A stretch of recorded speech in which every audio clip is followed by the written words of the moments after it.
Hello everyone, what I it in a day যে 30 ডেজের challenge নিয়েছিলাম, তো আজ হচ্ছে ডে 26।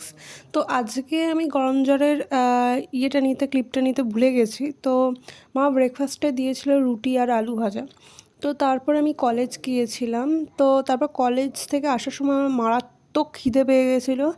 তো সামনে স্টেশনে এই চাট কাকুকে দেখি। তো এই চাট কাকুর তো পাপড়ি চাটটা তোমাদের সাথে আগেও শেয়ার করেছি, খুবই ভালো বানায়। তো এই ফার্স্টে আমি ভেলপুরি নিয়েছিলাম।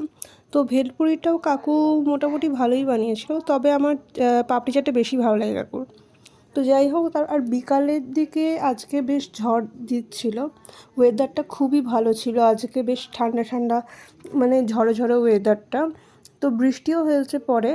আর আজকে আমি আর লাঞ্চ করিনি। বিকালবেলা নাগাদ আমি একটু খেয়ে নিয়েছিলাম বেদানা আর কমলা লেবু। তো তারপরে সন্ধেবেলা নাগাদ আমাদের আজকে বাড়িতে খাওয়ার ইচ্ছা ছিল না, তো আমি আর আমার দিদি কেএফসি থেকে বার্গার অর্ডার করি। তো ওটাই খেয়েছিলাম সন্ধেবেলা নাগাদ। তারপর একবার রাতে ডিনার করি রুটি আর তড়কা দিয়ে। So that's it for today. Okay, by.